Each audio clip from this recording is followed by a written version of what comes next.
محترم ناظرین، السلام علیکم ورحمۃ اللہ وبرکاتہ۔ آج ہم نورانی قاعدے کا 38 والا سبق پڑھنے جا رہے ہیں۔ آج کا سبق انتہائی اہم ہے۔ اس سے پہلے ہم اظہار اور اخفاء یعنی نون ساکن اور تنوین کا جو قاعدہ ہے کہ نون ساکن اور تنوین کے بعد حروف حلقی میں سے کوئی آئے تو اظہار ہوتا ہے، حروف اخفاء میں سے کوئی آئے تو اخفاء ہوتا ہے، یہ ہم تفصیل سے اس سے پہلے والے ویڈیوز میں سیکھ چکے ہیں۔ ہماری اس سے پہلے والی ویڈیوز یعنی اس سے پہلے والے اسباق اگر آپ دیکھنا چاہتے ہیں تو سب سے پہلے یہاں پر جو لائک کا بٹن ہے اس پہ کلک کریں گے، اور ساتھ میں یہاں اوپر لکھا ہوا ہے ہمارے چینل کا نام الکتاب گائیڈ آفیشیل، اسے کلک کریں گے تو یہ ہوم پیج آپ کے سامنے کھلے گا۔ یہاں پر لکھا ہوا ہے سبسکرائب، اس پہ کلک کریں گے، اب دوبارہ کلک کریں گے، یہ آل کا بٹن ہے بیل آئیکن پر، اس پہ کلک کریں گے تو ہماری ویڈیو آپ تک پہنچے گی۔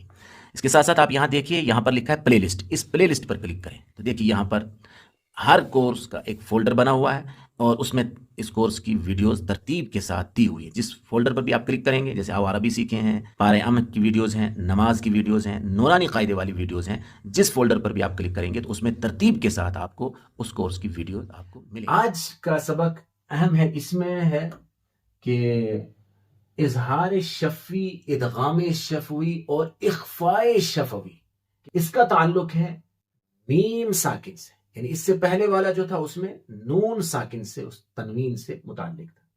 آج کا ہے میم ساکن کے قاعدے۔ اظہار شفوی، میم ساکن کے بعد با اور میم کے علاوہ کوئی بھی حرف آئے تو ایسی صورت میں اظہار شفوی ہوتا تھا، اور یعنی اس کو میم کو ظاہر کر کے صاف پڑھتے تھے۔ ابھی ہم مثالوں سے سمجھیں گے۔ اور اخفاء شفوی کا مطلب ہے میم ساکن کے بعد با ہے تو اس صورت میں غنہ کے ساتھ اخفاء ہوگا، وہ بھی ہم ابھی مشق کریں گے۔ ادغام شفوی یعنی میم کے بعد میم آئے، ادغام معنی ملانا، اخفاء کا معنی ہوتا ہے چھپانا، اور اظہار کا مطلب ہے ظاہر کرنا۔ تو میم کے بعد میم آئے تو میم کو میم سے ملا کر غنہ کے ساتھ پڑھنا، اس کو کہتے تھے ادغام شفوی۔ سب سے پہلے اظہار شفوی کہ میم ساکن کے بعد، میم ساکن کے بعد کیا ہو، میم اور با کے علاوہ، یعنی یہ جو دو حرف ہیں ان کے علاوہ کوئی بھی حرف جو آپ نے پڑھے حروف تہجی الف با والے، میم اور با کے علاوہ کوئی بھی حرف آئے تو اظہار شفوی ہوتا ہے۔ اظہار شفوی کا مطلب میم ساکن کو ظاہر کر کے پڑھیں گے، صاف پڑھیں گے۔ دیکھیے یہاں پر ہے ہم فیہا، ہجہ تو ہم بہت کر چکے ہیں، ہجہ آپ خود بھی کر سکتے ہیں۔ ہا میم پیش ہم، فا یازے فی یا مدہ، ہا الف زبر ہا، ہم فی ہا، ہم ایسے کچھ نہیں کریں گے، ادغام بھی میم کو فا میں ملائیں گے نہیں، ظاہر کر کے سمپل پڑھیں گے اسے۔ لکم دینکم، اب دیکھیں لکم میم ساکن کے بعد دال آیا ہے، میم اور با میں سے کہیں کوئی حرف اس میں نہیں ہے تو اظہار ہے، یعنی ظاہر کر کے میم کو پڑھیں گے، صاف پڑھیں گے۔ لکم لام زبر لا، کاف میم پیش کم، لکم، دال یا زیر دی، نون پیش نو، دی نو، کاف میم پیش کم، دی نو کم، کیا بنا لکم دینکم، لکم دینکم۔ تو لکم ایسے غنہ وغیرہ کچھ اخفاء نہیں کریں گے۔ یہاں بھی دیکھیے لم یلبسو، دیکھیے یہاں بھی میم ساکن کے بعد یا آ رہا ہے، میم اور با میں سے تو کچھ نہیں، تو جب میم اور با نہ ہو تو اظہار ہوگا، یعنی صاف پڑھیں گے، میم کو سمپل انداز میں پڑھیں گے۔ لم لم لم لم ایسے نہیں، لم لم یلبسو، یا لام زبر یل، با زبر با، یلب، سین واو پیش سو، یلبسو۔ ایسے مزید دیکھیے ام لم تنذرہم، اب دیکھیے اس میں اور بھی قواعد آ رہے ہیں جو پیچھے ہم سیکھ چکے ہیں۔ ام، سب سے پہلے دیکھیے میم ساکن کے بعد لام آ رہا ہے، میم ساکن کے بعد میم اور با نہیں ہے، میم ساکن کے بعد لام آ رہا ہے تو اظہار شفوی ہوگا، یعنی میم کو ظاہر کر کے پڑھیں گے۔ لام میم زبر لم، دیکھیں میم ساکن کے بعد تا آ رہا ہے، میم اور با نہیں ہے تو اظہار ہے۔ ایسے ہر جگہ آپ نے دیکھنا ہے، میم اور با نہ ہو بس، لم تنذرہم، لیکن دیکھیں یہاں پر تو یا نون ساکن کے بعد حروف اخفاء جو ہم پیچھے پڑھ چکے ہیں، نون ساکن و تنوین کا قاعدہ، نون ساکن کے بعد ذال آ رہا ہے اس لیے یہاں اخفاء ہوگا، لیکن یہ اخفاء نون ساکن کا ہوگا، میم ساکن کا نہیں، میم کا نہیں، یہ اظہار شفوی، اس کا نون ساکن کا یہ اخفاء ہے۔ تو اس کو کیا پڑھیں گے؟ تو یعنی اس میں نون ساکن کی آواز کو ناک میں چھپائیں گے اور ساتھ میں غنہ ہوگا، یعنی ناک سے پڑھیں گے بھی. تو زیر، زیر میں دیکھیے را ساکن سے پہلے زیر ہے تو را کو باریک پڑھیں گے. یہ بھی ہم پیچھے والے سبق میں سیکھ چکے ہیں. تو کیا پڑھیں گے؟ ام لم تنذرہم، ام لم ایسے نہیں پڑھیں گے.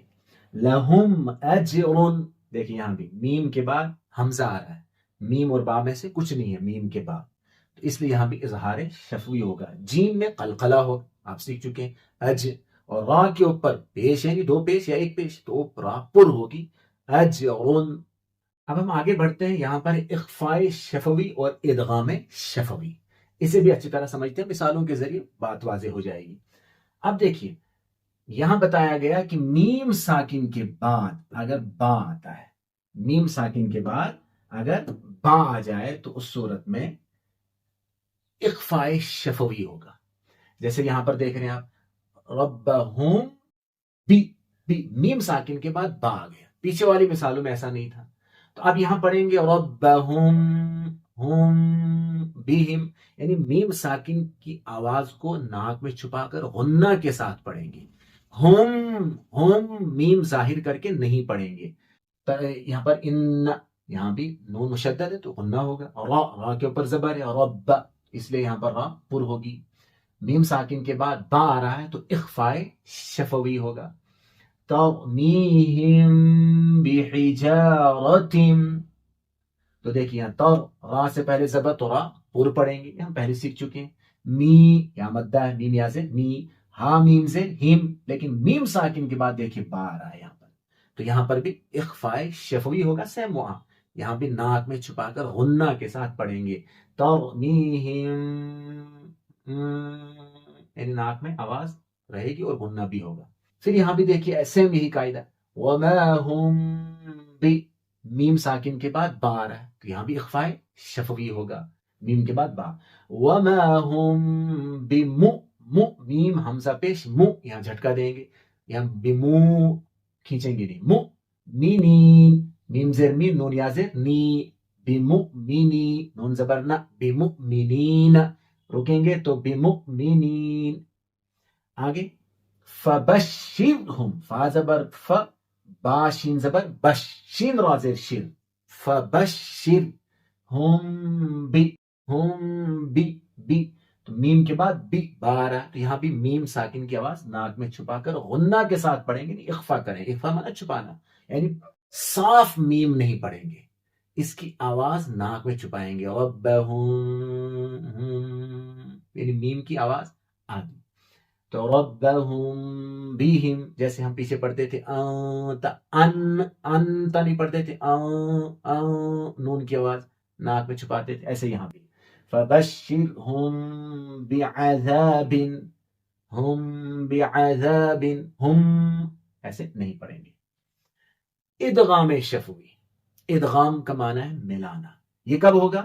جب میم ساکن کے بعد دوسرا میم آ جائے، یعنی دو میم جمع ہو گئے، میم ساکن اس کے بعد دوسرا میم آ رہا ہے، تو میم کے بعد با آ رہا ہے تو اخفا، میم کے بعد دوسرا میم آ رہا ہے تو دونوں کو ملائیں گے. ملانے دیکھیے، الیکم مرسلون. اب یہاں اس صورت میں میم کے بعد چونکہ میم آ رہا ہے، میم ساکن کے بعد دوسرا میم آ رہا ہے، تو ایسی صورت میں یہاں تشدید لکھ دیتے ہیں. چونکہ ہم میم کو جب میم میں ملا دیں گے تو ایسی صورت میں ہجا کرتے وقت کاف میم پیش کم، میم را پیش مر پڑھیں گے.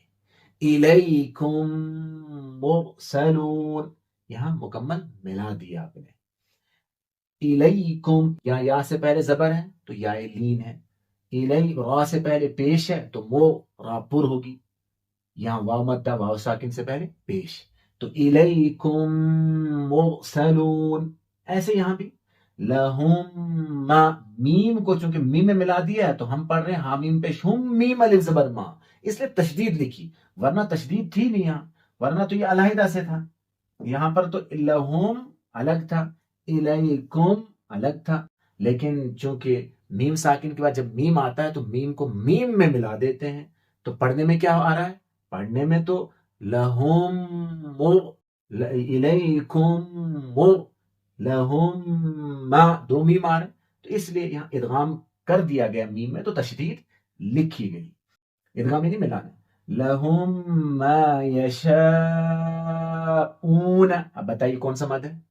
اسے سیکھ چکے ہیں. یشاء مد متصل ہے. الف مدہ کے بعد جو حمزہ ہے وہ اسی کلمے میں نہیں ایک ہی لفظ ہے پورا. تو یشاء ایک لفظ ہے تو مد متصل ہو گیا. فی قلوبہم مرض. دیکھیں میم ساکن کے بعد دوسرا میم تو ادغام ہو گیا. ادغام شفوی. مرض فہم معرضون. فا زبر فا حامیم پیش ہم میم عین پیش مو فہم راز ری ضاد واو پیش ضو فہم معرضو نون زبرنا فہم معرضون. تو خلاصہ کیا نکلا کہ اگر یہ ہم پڑھ رہے تھے آج میم ساکن کا بیان. نون ساکن تنوین پہلے سیکھ چکے ہیں. میم ساکن کے بعد با اور میم کے علاوہ کوئی بھی حرف ہو تو وہاں اظہار ہوتا تھا یعنی میم کو ظاہر کر کے صاف پڑھتے تھے. لیکن اگر میم ساکن کے بعد با آ جائے تو یہ اخفا ہوتا تھا. میم ساکن کے بعد دوسرا میم آ جائے تو ادغام ہوتا تھا. ملاتے تھے. تو آج ہم نے یہ میم ساکن کا بیان پڑھا کہ میم ساکن کی 3 قواعد اظہار شفوی ادغام شفوی اور اخفاء شفوی. اس سے پہلے ہم نون ساکن اور تنوین کا قاعدہ سیکھ چکے ہیں یعنی اظہار کا اور اخفاء کا. باقی نون ساکن اور تنوین کے جو قواعد ہیں وہ مزید انشاءاللہ آئندہ اسباق میں آئیں گے. ان کو قرآن میں دیکھا کریں سمجھیں اور وہاں پر اس کا اجرا کریں. اس کا دیکھیں کہ یہاں پر کون سا قاعدہ پایا جا رہا ہے. جتنی پریکٹس ہوگی جتنا آپ دیکھیں گے اتنا جلدی یہ سمجھ بھی آ جائے گا اور یاد بھی رہے گا. اللہ تعالیٰ ہمارے لیے آسانیاں پیدا فرمائے خیر مقدر فرمائے. اس کی برکت سے اللہ ہماری زندگیوں میں عمروں میں اور ہر چیز میں اللہ برکت نصیب فرمائے اور اسے ہمارے لیے نجات کا ذریعہ بنائے. آمین. السلام علیکم ورحمۃ اللہ وبرکاتہ.